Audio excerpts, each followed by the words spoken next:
Hi, it's Rachel Abbott. Welcome back to the Standard Podcast. On today's episode, we'll be playing a behind-the-scenes interview of our restaurant critic, David Ellis, and Gordon Ramsay. My two sisters would never dream of asking me a table at Royal Hospital Road. Never, because they would feel so uncomfortable. So I'm in that sort of juxtaposition of trying to keep everybody happy. I find it incredibly upsetting when the team are getting slating, the team are getting snapped at. I'm defensive, that's the kind of guy I am. Headline of the Times was the failed football that had the shotgun wedding. That's personal shit. Yeah, of course. That's a lot to stomach, man, to turn around and then say, okay, I'm going to cook my ass off for you now and beg for forgiveness. The industry's better than that. David, before we hit play, do you want to set the scene for us? You met Gordon at his restaurant Lucky Cat. Yeah, so Gordon is doing this enormous project. He has 5 spaces opening up in 22 Bishopsgate. So I went along just to kind of see what he's doing, why, and what it means to him. And the interview covers all sorts of stuff. It covers everything from his childhood, where he was raised on a council estate, to his enormous success in America, and to his place in sort of the dining pantheon and where he sees himself along that. Amazing. Now, looking at today's front cover of the London Standard, it's pretty impressive, but it's quite terrifying. Gordon is standing on what appears to be the edge of the building. Just how high up is Lucky Cat? So it's 60 floors up. It is the highest dining room in the UK and probably in Europe. So he is really, really high up. And actually, when I went in, the first thing that happened, he was like, oh, come and have a look at the view. And I don't normally get vertigo, but I did when I was up there. And then he just told me that the way he copes with it is by abseiling down mountains. What? Yeah, he's like a proper action man figure. He will tell you about running drills and like training staff, and he'll talk about his Ironman and stuff. Like, it's really impressive. He's a really good nick, but it's obviously a big part of his personality is being capable. And so I think him going outside on the restaurant is kind of him showing no fear. I'm Gordon Ramsay. Yeah, I'm 60 flights up and I'm right on the edge, but it doesn't bother him because he's not afraid of anything. I love that. And it's a proper view of London as well. Oh, yeah. I mean, I can see where I used to live, my old flat and everything like that. So it's great. And so in this episode, we're only playing half of the interview, but there's much more in this week's edition of the paper and online. David, do you want to just tease us a little on what's in your article? Yeah. So we sort of had an hour's conversation. So it did cover his entire sort of working career. He had some quite famous battles with restaurant critics back in the day, so we touch on that too. We talk about his reputation in Britain versus America and his ambitions. And also, there's an interesting bit in it where I just spoke to him about how he rates himself as a chef. And I don't know if he's been asked that before. I mean, I would assume he would because it's not a particularly brilliant question. But he was really taken aback. What do you mean? Do you mean in terms of creativity? And it was more like, well, just in general, like, do you think you're brilliant? And actually it really revealed something interesting about him, which he talks about the stigma of being a genius. And I don't think that he considers himself a genius, but some of the people that he worked with, most famously Marco Pierre White's, but also the Roux brothers, there was this idea that they had this God-given talent. And that is not the perception of Ramsay that people have.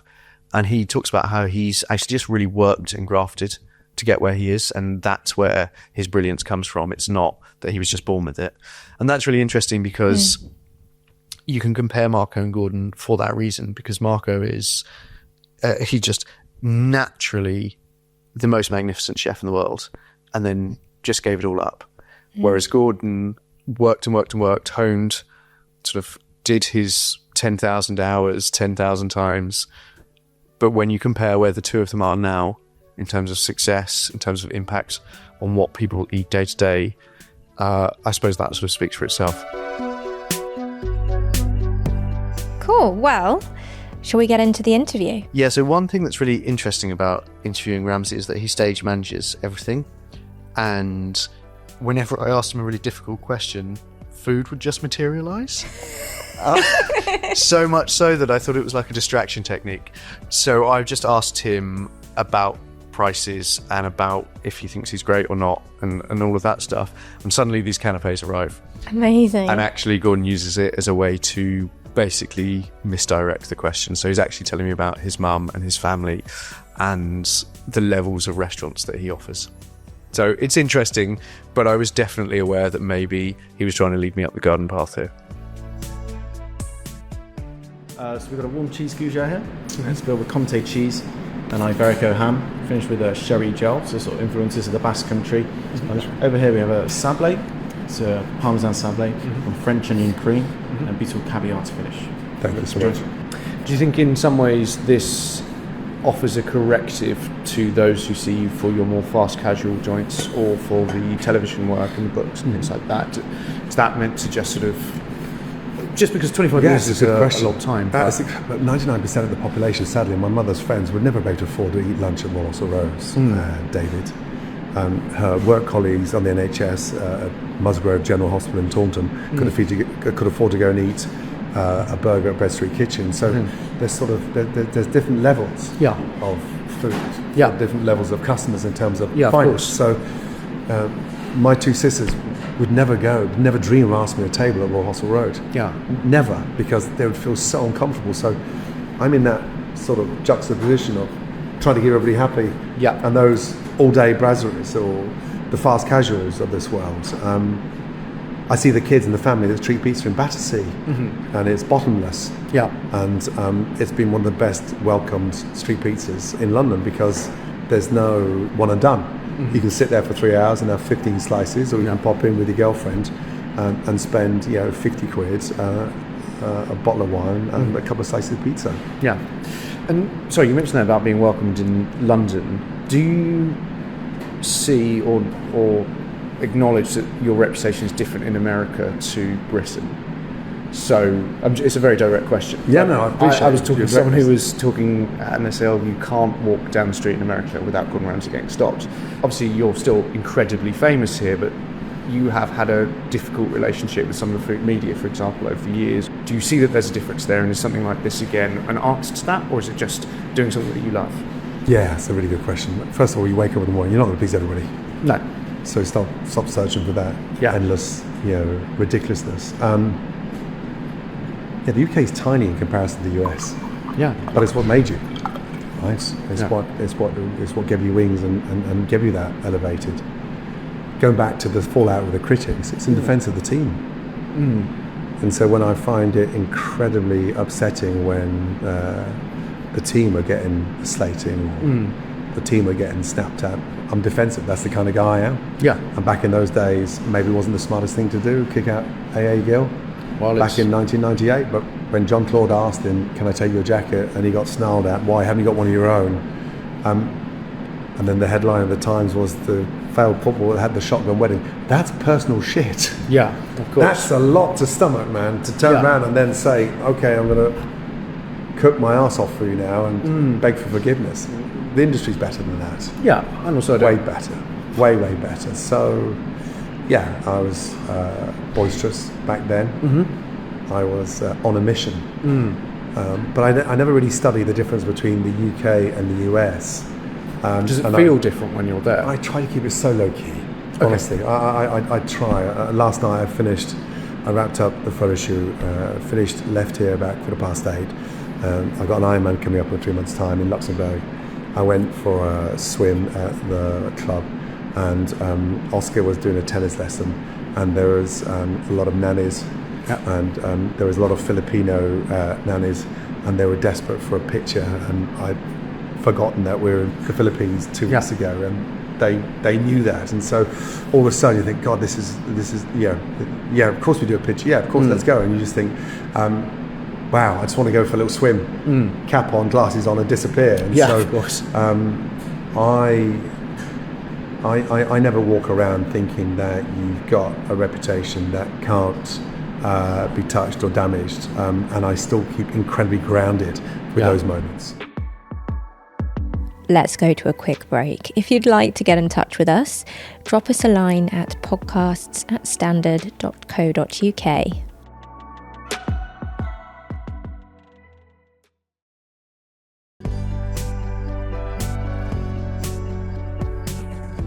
Am I right in thinking that Royal Hospital Road is the restaurant you're most proud of, or are you proud of them in different ways? Yeah, it's like saying who's your favourite kid. Well, is it? Because one of your kids has 3 Michelin stars. Yeah, I know, and one has 2 and one has 1, and so fucking hell, it's a tough on that one, isn't it? Because that's where it all started. Yeah. And then I suppose the risk, and then asking Tana to commit to sacrificing our house, our dream home, rented accommodation, which is, some people have no choice, and we had no choice at that time. So the heart lies there. And I was going to ask, so therefore, does this also carry the most weight out of what you're offering in here? Just because I realise obviously it's far fewer covers, a different price point, and financially you need that one to work. I'm assuming more than this, although you need all of it. But is this then going to be the new thing of like, I want another 3-star, this is where? Yeah, and also, listen, if Michelin was sat next to you and we had to operate a restaurant of that status that was running in debt, you'd be the biggest idiot in the country. Michelin don't want to see chefs fail. No. Michelin don't want to, show a mark of respect and a 1-star, 2-star, and then find out 6 months later you've gone bust. And so the economics of those restaurants need to work. Yeah. And all that bullshit about Michelin star restaurants don't make money. Yes, they do. It should be. You just have to be smart on how you make that money, and it's a long-term game. So to answer the question, I think RGR High 22 Bishopsgate is the full circle 25 years later of another extension of how important that restaurant is, was, and what it's created for the last 2.5 decades.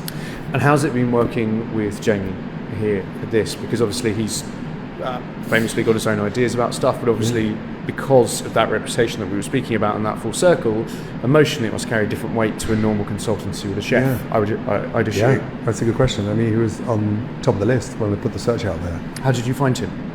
We did a search, and is it, who are the best? Who is the next crop? Who is the next layer? It's too easy just to pluck someone out of Royal Hospital Road. And so I sat with a short list of chefs, and James was the third person I saw. I knew instantly, not just in terms of his attitude, but his presence, wanting to be, an incredible, ambassador, but a sponge that was at that crucial moment of his career that is on this trajectory, and my job is to continue that. Because it's a very difficult gig, this particular one, because it's not just can I cook your food, but there will be people here who are coming because of your reputation, and obviously you're not able to be here. So he's in some way carrying, he's a representative for you. Yeah. I mean, when you say you did a search, presumably you have people who go out dine in restaurants and give you their feedback. Do you then have to, do you go in, or do you have him cook for you? And when you say about attitude, is it someone who you feel just represents you, or is it someone that you see as their own character? Good question. First of all, represents me, has individuality, and that's something I've always prided myself on in terms of, and I'll continue doing that, for as long as I'm alive.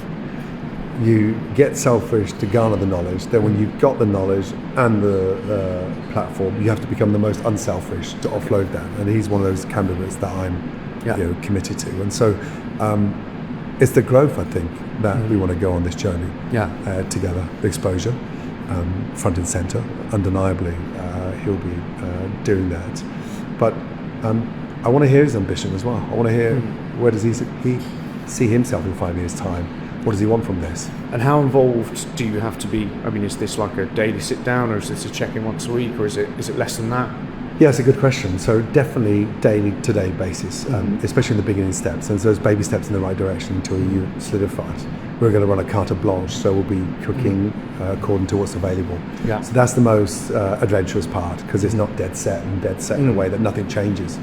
And when it does change, there's only 12 to cook for, so we're on it, as opposed to a fully booked dining room with 48 for lunch and 48 for dinner. We can't move and we can't pivot. So you'll see a lot more flexibility, a little bit more avant-garde on that front. We're going to make fuck-ups. We're going to have hiccups, but we've got all day to get rid of those. And when that 7:30 seat comes for 12 guests, we'll be on the mark.